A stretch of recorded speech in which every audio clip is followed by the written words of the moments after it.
Medik veteriner. 1. Seorang medik veteriner sedang menangani kasus antraks pada ternak sapi di sebuah peternakan. Dalam upaya pencegahan penyebaran penyakit, tindakan apa yang paling tepat dilakukan terhadap karkas hewan yang terinfeksi? A. Mengubur karkas dengan kedalaman minimal 2 meter. B. Membakar karkas hingga menjadi abu. C. Mengawetkan karkas untuk keperluan penelitian. D. Mengirim karkas ke rumah potong hewan terdekat. E. Membekukan karkas untuk dimusnahkan kemudian. Jawaban yang tepat dari soal di atas adalah B. Pembahasan dari pertanyaan di atas yaitu, bahwa tindakan yang paling tepat untuk mencegah penyebaran antraks adalah dengan membakar karkas hingga menjadi abu. Hal ini dilakukan untuk menghancurkan spora Bacillus anthracis yang sangat tahan terhadap lingkungan dan dapat bertahan hidup dalam tanah selama bertahun-tahun. Kita masuk soal berikutnya. 2. Dalam program pemeriksaan kesehatan hewan kurban menjelang Idul Adha, seorang medik veteriner menemukan seekor sapi dengan gejala klinis berupa demam tinggi, pembengkakan kelenjar getah bening submandibular, dan leleran hidung. Berdasarkan temuan tersebut, diagnosis yang paling mungkin adalah A. Penyakit mulut dan kuku atau PMK. B. Bovine viral diarrhea atau BVD. C. Jembrana. D. Infectious bovine rhinotracheitis atau IBR. E. Malignant catarrhal fever atau MCF. Jawaban yang tepat dari soal di atas adalah D. Pembahasan dari pertanyaan di atas yaitu, bahwa gejala klinis berupa demam tinggi, pembengkakan kelenjar getah bening submandibular, dan leleran hidung pada sapi mengarah pada diagnosis infectious bovine rhinotracheitis atau IBR. IBR disebabkan oleh bovine HERPES virus 1 dan sering menyerang saluran pernapasan atas sapi. Kita masuk soal berikutnya. 3. Seorang medik veteriner diminta untuk melakukan pemeriksaan postmortem pada seekor anjing yang diduga mati akibat keracunan. Jika dicurigai adanya keracunan organofosfat, organ target utama yang harus diperiksa adalah A. Hati dan ginjal. B. Jantung dan paru-paru. C. Otak dan sumsum tulang belakang. D. Lambung dan usus. E. Pankreas dan limpa. Jawaban yang tepat dari soal di atas adalah A. Pembahasan dari pertanyaan di atas yaitu, bahwa pada kasus keracunan organofosfat, hati dan ginjal merupakan organ target utama yang harus diperiksa. Hati berperan dalam metabolisme racun, sedangkan ginjal berfungsi dalam ekskresi. Pemeriksaan kedua organ ini dapat memberikan informasi penting tentang tingkat dan jenis keracunan yang terjadi. Kita masuk soal berikutnya. 4.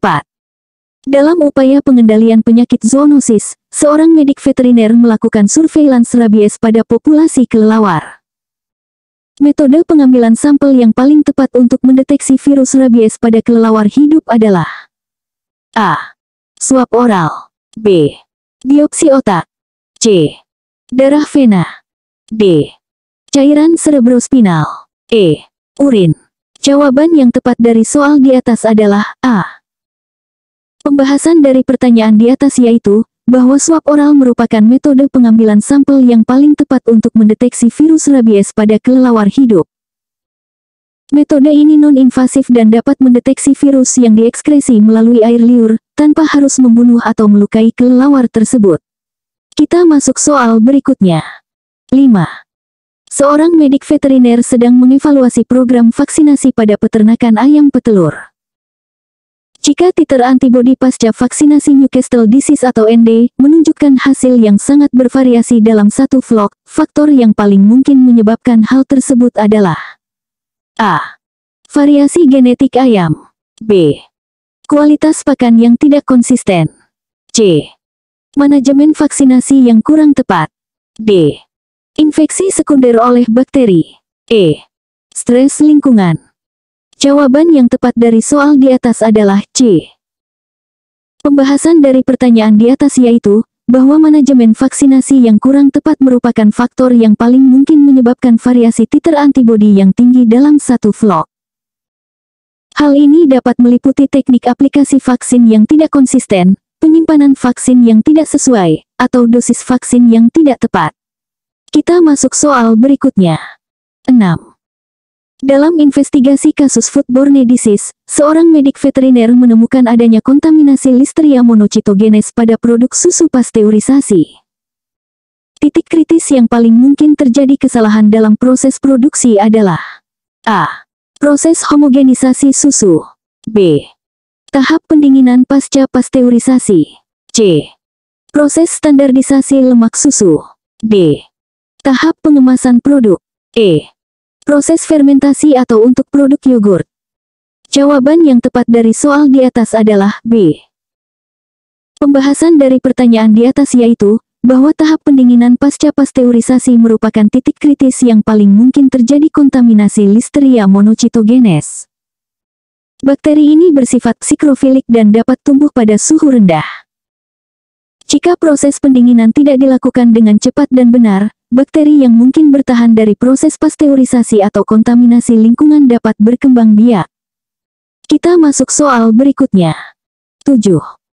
Seorang medik veteriner diminta untuk mengevaluasi program biosecurity di sebuah peternakan babi intensif. Aspek yang paling krusial dalam mencegah masuknya African Swine Fever atau ASF ke dalam peternakan adalah A. Penggunaan desinfektan pada kendaraan yang masuk. B. Pembatasan akses pengunjung ke area kandang. C. Pengendalian vektor seperti lalat dan nyamuk. D. Karantina babi baru selama minimal 30 hari. E. Pengolahan pakan ternak dengan pemanasan tinggi. Jawaban yang tepat dari soal di atas adalah D. Pembahasan dari pertanyaan di atas yaitu, bahwa karantina babi baru selama minimal 30 hari merupakan aspek paling krusial dalam mencegah masuknya ASF ke peternakan. Masa inkubasi ASF dapat mencapai 15 hari, sehingga karantina selama 30 hari memungkinkan deteksi penyakit sebelum babi diintroduksi ke dalam populasi utama. Kita masuk soal berikutnya. 8. Dalam menangani kasus dermatitis pada kucing, seorang medik veteriner melakukan pemeriksaan mikroskopis pada sampel kerokan kulit. Jika ditemukan telur berbentuk oval dengan dinding ganda yang asimetris, diagnosis yang paling mungkin adalah infestasi. A. Sarcoptes scabiei. B. Demodex cati. C. Notudres cati. D. Chailetiella blakei. E. Otodectes sinotis. Jawaban yang tepat dari soal di atas adalah C. Pembahasan dari pertanyaan di atas yaitu, bahwa telur berbentuk oval dengan dinding ganda yang asimetris merupakan karakteristik dari Notudres cati. Tungau ini menyebabkan skabis pada kucing, terutama pada bagian kepala dan leher. Pemeriksaan mikroskopis kerokan kulit merupakan metode diagnosis yang efektif untuk mengidentifikasi infestasi ini. Kita masuk soal berikutnya. 9. Seorang medik veteriner sedang melakukan pemeriksaan antemortem di rumah potong hewan atau RPH dan menemukan sapi dengan gejala inkoordinasi, hipersalivasi, dan kekakuan otot. Berdasarkan temuan tersebut, tindakan yang paling tepat dilakukan adalah A. Memerintahkan pemotongan segera untuk menghindari penderitaan hewan. B. Mengisolasi hewan dan melaporkan ke otoritas veteriner setempat. C. Memberikan pengobatan simptomatik dan menunda pemotongan. D. Melakukan etanasia dan membuang karkas. E. Melanjutkan proses pemotongan dengan pengawasan ketat. Jawaban yang tepat dari soal di atas adalah B. Pembahasan dari pertanyaan di atas yaitu, bahwa gejala yang ditemukan mengarah pada kemungkinan penyakit sistemik serius, seperti rabies atau BSE atau bovinus spongiform encephalopathy.